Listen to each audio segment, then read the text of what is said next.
दिव्य लोक से संदेश रविवार 21 दिसंबर 2003 प्रातः 10 बजे। प्रेमाली पूज्य बाबूजी महाराज। मेरी प्यारी बिटिया, अनासक्ति में रहते हुए आगे बढ़ो।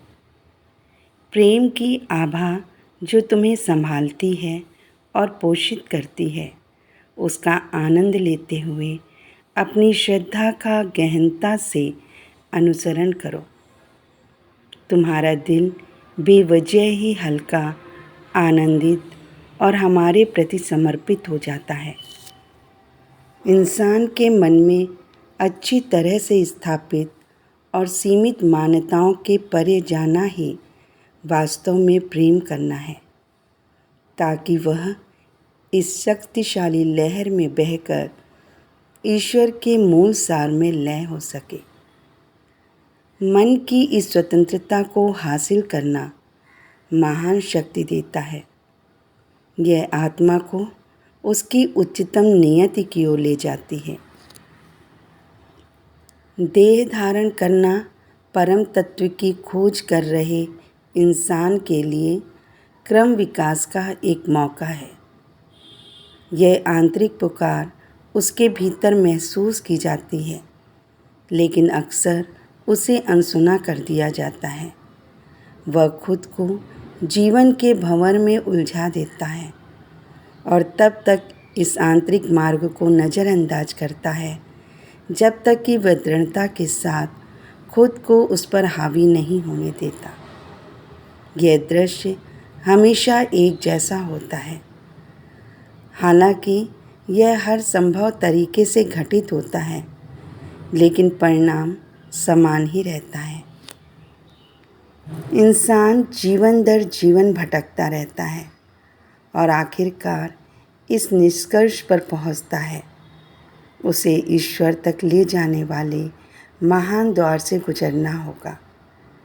इंसान का सक्रिय मन, जो ना जाने कितनी ही कल्पनाएं करता रहता है, जो उसकी आंतरिक शांति के लिए हानिकारक है, उन सब से दूर हटकर ही वह जटिल सिद्धांतों के परे जाकर मुख्य चीज़ पर केंद्रित होगा, जो उसे कदम दर कदम आगे प्रेम के मार्ग पर ले जाएगी। रास्ता लंबा है और अक्सर दर्द भरा भी। अपनी स्थूलता के आवरण से बाहर निकलना कोई छोटा काम नहीं है। ईश्वर महान है। वह दृढ़ निश्चयी आत्माओं को गुप्त द्वार से गुजरने में मदद करके उन्हें सहयोग देता है। ईश्वर करे हमारे सभी भाई बहन उस मकाम तक पहुँचे। हम इस दिशा में उनकी मदद कर रहे हैं। बाबूजी, धन्यवाद। दिव्य लोक से संदेश सोमवार 28 अप्रैल 2003 प्रातः 10 बजे। प्रिय मालिक पूज्य बाबूजी महाराज, अपने भविष्य के बारे में आश्वस्त रहो। अपने भविष्य के बारे में आश्वस्त रहो।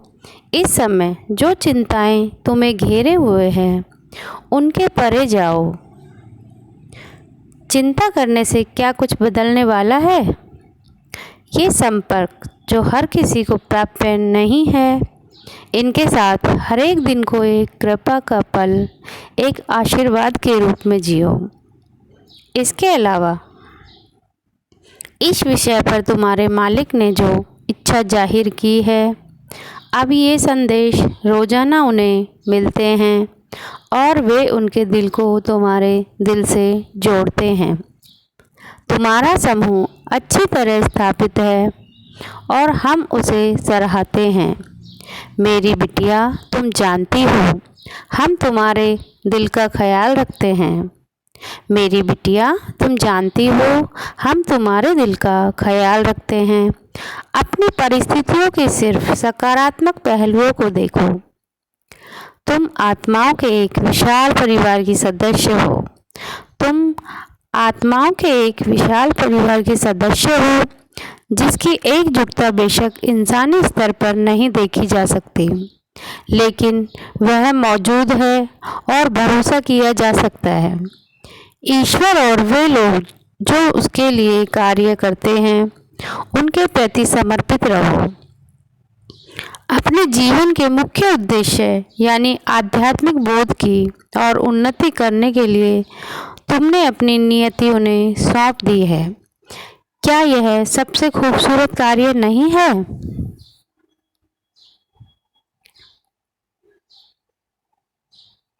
अपने जीवन के मुख्य उद्देश्य यानी आध्यात्मिक बोध की और उन्नति करने के लिए तुमने अपनी नियति उन्हें सौंप दी है।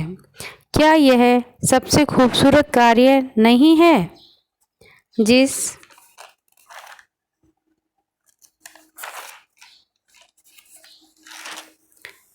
इंसान ने इस दुनिया में अपने जीवन के असली मायने को समझ लिया है, उसके लिए और अधिक उत्साहवर्धक क्या हो सकता है।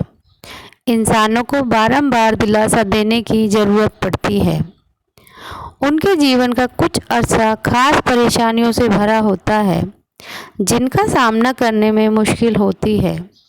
हम इस जीवन के भौतिक क्षेत्र के विवरणों में नहीं जाएंगे, जो कि व्यक्तिगत कर्म का परिणाम है, जिसे सामान्य तौर पर बदला नहीं जा सकता।